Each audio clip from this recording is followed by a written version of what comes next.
این در دوامش میگه از درون کلاب نوشته شدم ای حاجی میرزای خیر میگه بدبخت مشرک از نام مردم کلاب گپ نزن.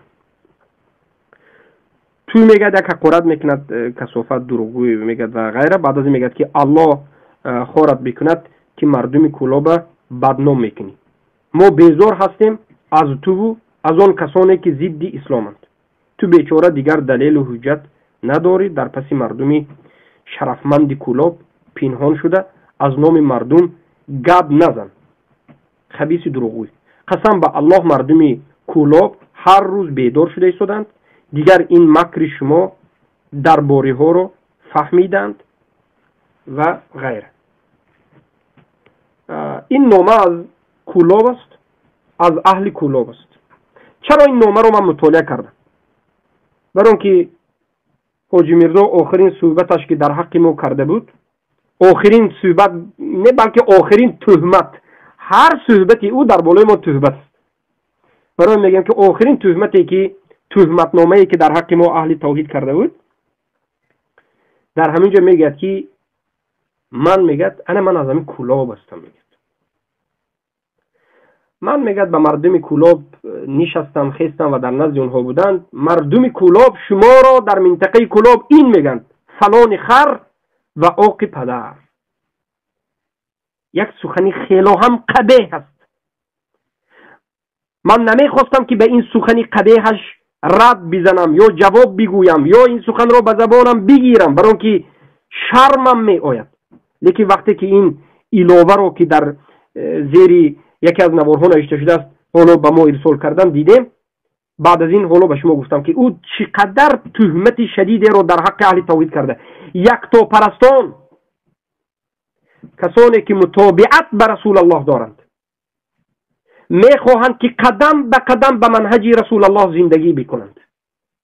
زنهایشان نقاب پوش است، فرزندانشان قرآن خوان و تعلیم گیرنده دین و موحد است. آنهایی که شب و روز می آموزند و می آموزانند. اهل توحید یعنی یکتا پرستان که قرآن و سنت را به منهج سلف این امت فهمیدند، این می آید میگد که شما کل خر هستید میگد و عاق پدر هستید میگد. اینها امروز مردم به نام قرآن، به نام حدیث یا به خودشون بگیم سمزونیست میگن روسها، به خودشون مقصد اینها خداشون موحد، موحدین یا اهل سلف نامگذاری کردن.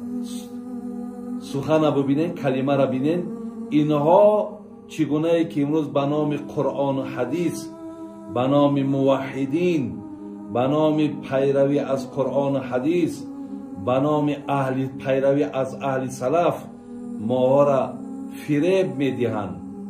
ببین مردم گمراه کرده ایستادند. اگر چنده من به این گروه مراجعت میکنم، شما به والله قسم یعنی جای خودتون در این منطقه بگیم تاجیکستان جای خودتون پیدا کردگی نیستین.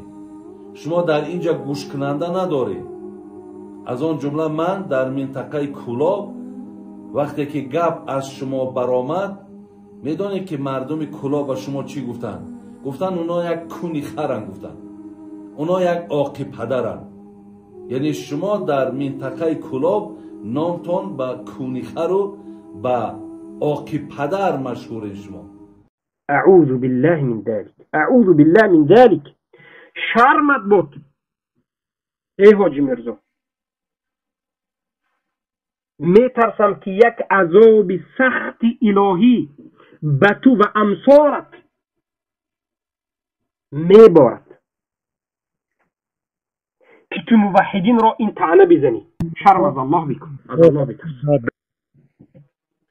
و این علماء سو، این طاغوت پرستا، حجت برای حق بودن خودش از قرآن ندارد، از سنت ندارد، از افسانه هم ندارد، از شعر هم ندارد.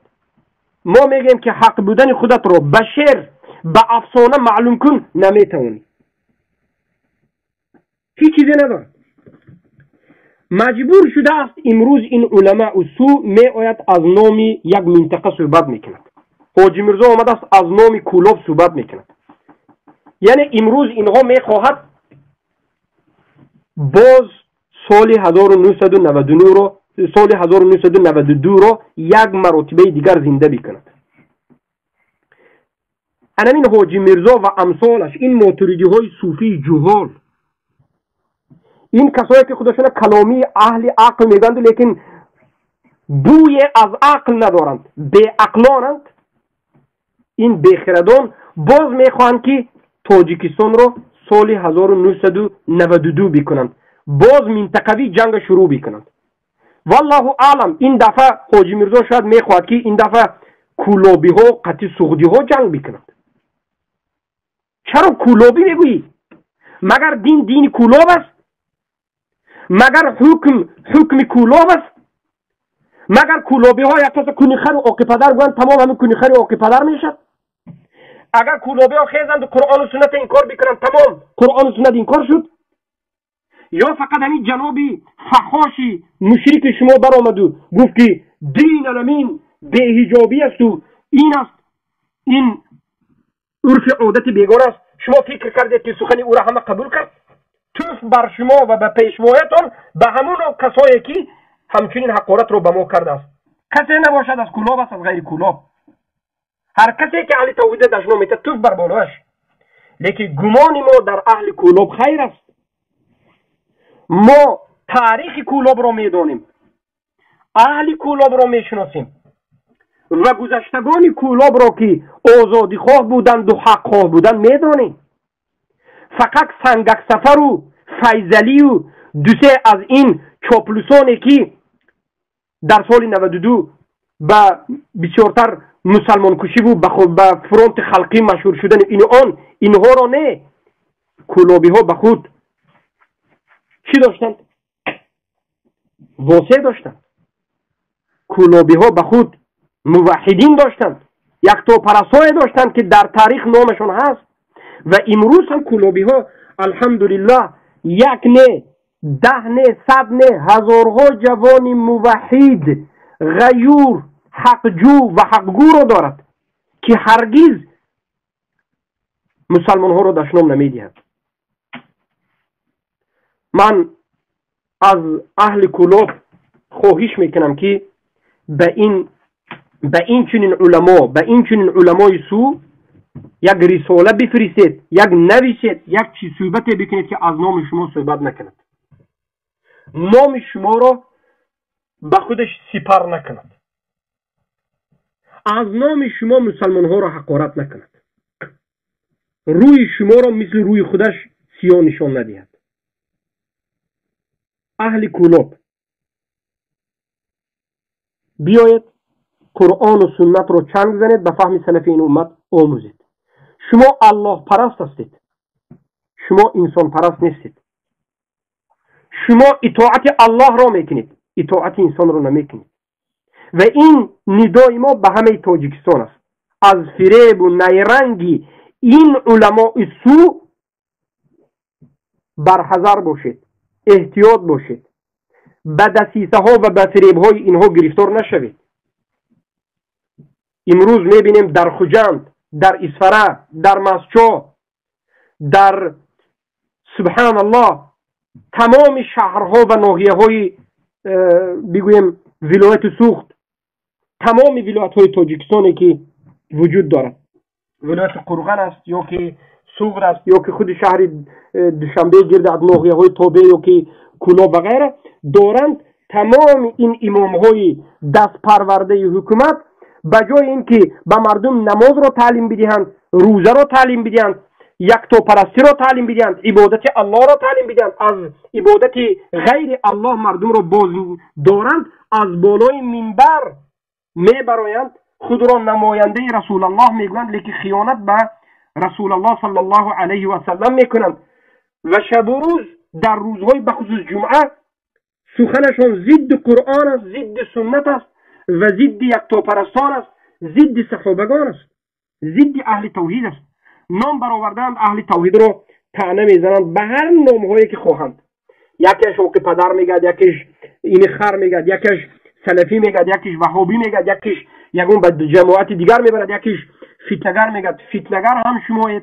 الان سخنهای گفتهتون همیش خودی شمایید. شما جوهر هستید.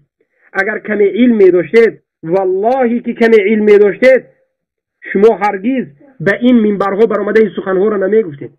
اگر شما الله را می شناختید، هرگز این کارها را نمی کردید. عذاب الله را اگر شما حقیقتش را می فهمیدید، بزرگی الله را می دانستید، حقیقت دین الله را می فهمیدید، هرگز این عملهای زشت را نمی کردید. اما افسوس که شما جاهل بیش نیستید. افسوس که شما جاهل بیش نیستید. و سردار این جهلا انمین حاجی مرزا است. سردار این جهلا انمین عبدالرحمن قزاقانی مطردی عقل خود از دست داده است. سردار این جهلا این مکران